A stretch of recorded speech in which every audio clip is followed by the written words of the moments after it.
Hello dear students, आज हम सीखेंगे मिथेनॉल इनटू इथेनोइक एसिड कि मिथेनॉल का इथेनोइक अम्ल में परिवर्तन, कि मिथेनॉल इनटू इथेनोइक एसिड का किस प्रकार से कन्वर्जन होता है, ये आज हमें सीखना है। चलिए स्टार्ट करते हैं। तो हमने क्या करा फ्रेंड्स, CH3OH की रिएक्शन हमने SOCl2 से कराई, जिससे हमें CH3Cl प्राप्त हुआ, और फिर हमने CH3Cl की रिएक्शन KCN अल्कोहलिक से करा देते हैं, जिससे हमें क्या प्राप्त हो जाता है, CH3CN। और फिर इस CH3CN का हम हाइड्रोलाइसिस कर देते हैं, अम्लीय जल अपघटन एसिडिक हाइड्रोलाइसिस कर देते हैं, और हमें हमारा मेन प्रोडक्ट जो हमें प्राप्त करना था CH3COOH प्राप्त हो जाता है। चलिए अब हम देखते हैं कि हमारे प्रत्येक स्टेप जो यहाँ पर आए हैं वो एक दूसरे में किस तरह से कन्वर्टेड हुए हैं। सही है। और फिर हम इनके आयुपैक नेम भी जानेंगे और हम इनके कॉमन नेम भी जानेंगे। तो चलिए हम ईच एंड एवरी स्टेप लेकर चलेंगे और हम अपने जो हमें प्राप्त करना है मिथेनॉल से इथेनोइक एसिड, वहाँ तक हम अपनी रिएक्शन को पहुँचाएंगे।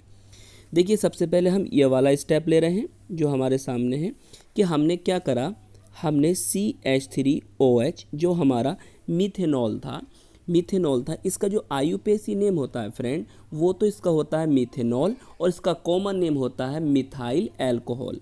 क्लियर। हमने इसकी रिएक्शन करा दी SOCl2 से।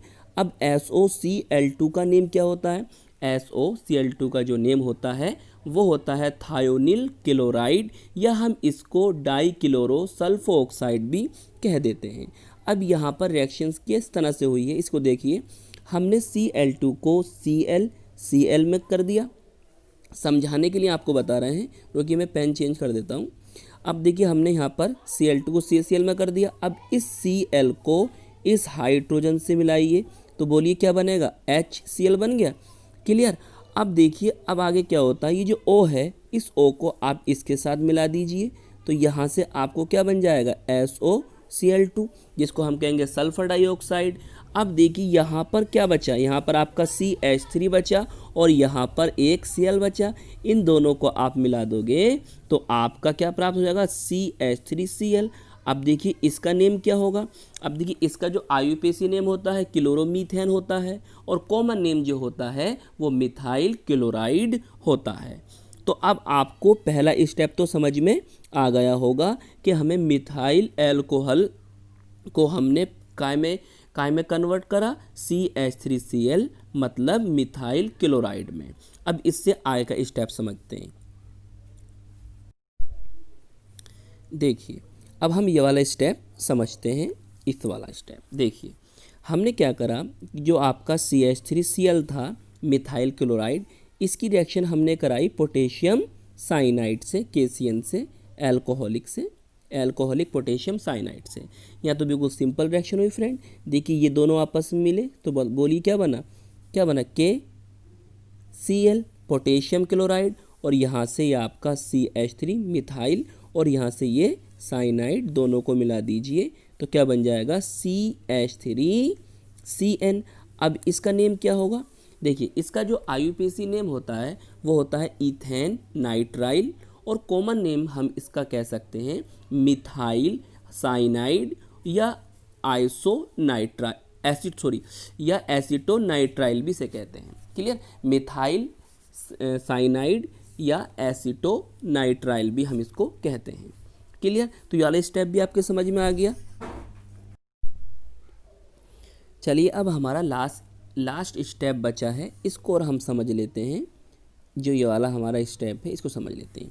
देखिए ये आपका आया CH3CN मिथाइल साइनाइड, इसकी रिएक्शन हमने क्या करा, इसको कर दिया हाइड्रोलाइसिस। क्या करा, हाइड्रोलाइसिस, और हमने अम्लीय जल अपघटन एसिडिक हाइड्रोलाइसिस करा। तो फ्रेंड आप हमेशा याद रखना कि जो ये CN होता है, जब भी हम इसका हाइड्रोलाइसिस करते हैं, क्या करते हैं, हाइड्रोलाइसिस करते हैं, तो ये CN हमारा कार्बोक्सिलिक में कन्वर्टेड हो जाता है। ये हमेशा आपको याद रखना है कि जब CN हो और हम हाइड्रोलाइसिस कराएंगे तो CN आपका कार्बोक्सिलिक में बदल जाएगा। क्लियर। अब यहाँ पर ये कौन था, CH3, इसको आप जोड़ोगे तो क्या बन जाएगा, CH3COOH। अब इसका नेम क्या होगा फ्रेंड, इसका जो IUPAC नेम होगा वो तो होगा इसका मिथेनोइक एसिड, और कॉमन नेम होगा इसका एसिटिक एसिड।